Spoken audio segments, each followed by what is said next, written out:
ಮೈ ತುಂಬಾ ಬಣ್ಣ ಹಚ್ಚಿ ತಾಸಿಯ ಬಡಿತಕ್ಕೆ ತಕ್ಕ ಹೆಜ್ಜೆ ಹಾಕುತ್ತಿದ್ದ ಹುಲಿ ವೇಷಧಾರಿಗಳು ನೋಡುಗರಿಗೆ ಮನೋರಂಜನೆಯ ರಸದೌತಣವನ್ನೇ ಬಡಿಸಿದ್ರು.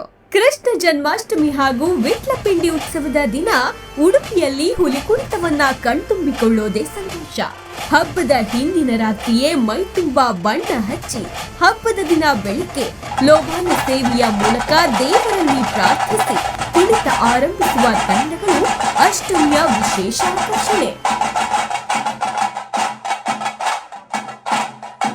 ಪುಟಾಣಿ ಮಕ್ಕಳಿಂದ ಹಿಡಿದು ಹಿರಿಯರು ಹೆಜ್ಜೆ ಹಾಕುತ್ತಿದ್ದ ದೃಶ್ಯ ಹಬ್ಬದ ಹುಮ್ಮಸ್ಸನ್ನ ಇಮ್ಮಡಿಗೊಳಿಸಿತ್ತು.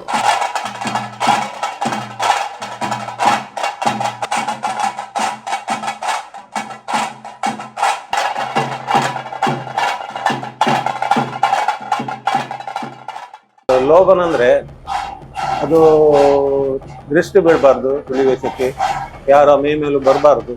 ಅದಕ್ಕೋಸ್ಕರ ನಾವು ಲೋಬನ ಕ್ರಮ ಅಂತ ಹೇಳಿ ಇಟ್ಕೊಂಡಿದ್ದೇವೆ. ಅದು ಮೊದಲು ಹಾಕ್ತೇವೆ, ನಾವು ವೇಷ ಕೂತ್ಕೊಳ್ಳೋ ಮೊದಲು ಹಾಕ್ತೇವೆ. ಆಮೇಲೆ ವೇಷ ಹಾಕಿದ ನಂತರ ತೊಟ್ಟಿ ಇಟ್ಟು ಆಮೇಲೆ ಲೋಬನ ಹಾಕ್ತೇವೆ.